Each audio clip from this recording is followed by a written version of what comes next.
I'm going to share a story that I've actually never told anyone. Um, I thought about it a little bit throughout the years, but it never really crossed my mind to actually talk about it. And on Wednesday evening, on this Zoom call that I do with some professional guys, um, one of the men was sharing that he kind of had a total breakdown, if you will, side of the road, I-95, can't drive, just an emotional release and not necessarily knowing what that even was about and how to process it. And a similar event happened to me, and it took me a while to be able to articulate what that was, how to process it, what was happening. It was around 2007. I don't remember the exact date. I was in the Atlanta airport in the Delta Lounge waiting for a flight.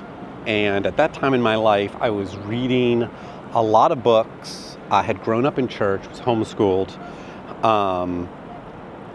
was playing worship music in a church every Sunday. And I was being introduced to kind of some theology and some ideas that I had never been exposed to just because growing up, fundamental independent Baptist, being raised in a fairly, tight theological homeschool group.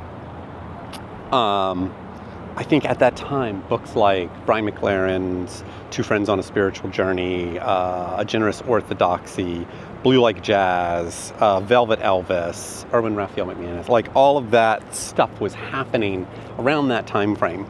And I read all of it. I was diving in, and what was happening, I think, was the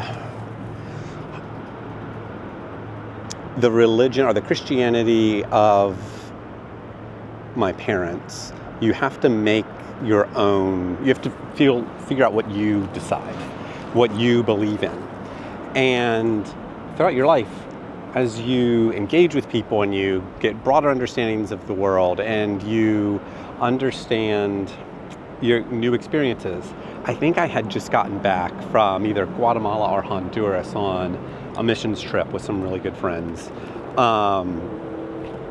doing some filmmaking. I was involved in, kind of helping produce short films at that time, and just getting exposed to things that were bigger and broader than anything that I had ever been exposed to before. And I was reading a book. I think it was a John Wimber book, which is interesting because I don't necessarily agree with him theologically, but whatever. I don't think the book had anything to do with my full breakdown. But I remember just being completely overcome, going into the bathroom of the Atlanta Airport Delta Lounge, and a full snot sob release. And this is the only time in my life that has happened. At that, I can't stand up, I'm hunched over, so another guy comes in and is like, do I need to call someone, are you okay? And I, at that time, didn't have the words to articulate what was happening, but I didn't feel bad. It actually felt good. It felt like a weight was being lifted, and the weight being lifted felt so freeing and so joyous isn't the word that I would use, but just such a relief that I broke down. And it would take me a number of years of searching and reading and investigating to fully be able to articulate what was happening at that moment, because I think I was too scared to articulate it, meaning I had grown up believing that you have this salvation moment, right? And for me, that moment was 4 or 5-year-old boy my brothers and sisters went to this super Christian college in Schroon Lake, New York, called Word of Life. And then that college would come around to different churches and stuff and put on plays, and they were terrifying and they were scary. And then there would be this altar call, and it's do you know where you'd go if you died tonight? And you go and you pray a prayer, and then you get to go to heaven if you prayed that prayer. And then, but if you hadn't have prayed that prayer, you would have gone to hell, kind of thing. That was the general gist of what was happening at the time. And I was too scared to go forward, but when I came home, either that night or probably the next evening, I was asking my parents about it, and I said the prayer. And I think I had struggled for years of like, does the eternal soul of Nathan rest in the decisions of a 5-year-old boy? Right? Like that would be the existential question. And that's a lot to put on the, even at, 30 some years old.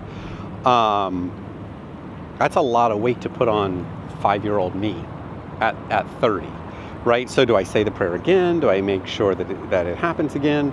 And through reading and understanding theology, I just came to the conclusion that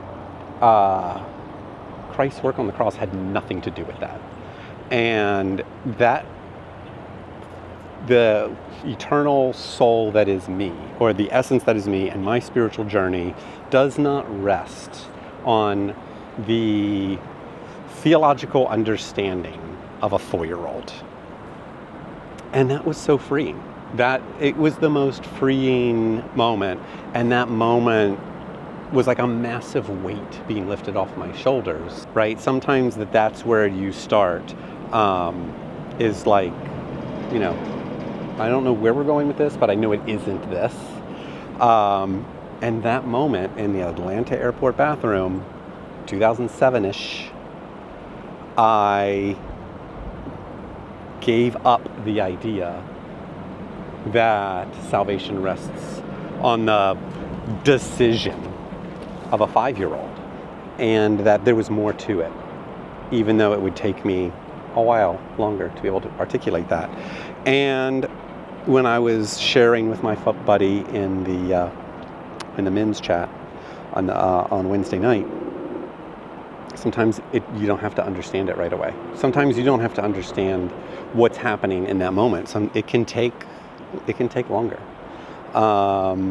And we have these events in our life, and it's our body telling us this is a big moment, and you don't have to actually fully understand or be able to articulate or be able to know what's happening, and there's a release.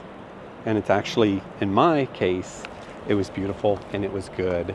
And I think it was one of the things that turned me into the person that I am today.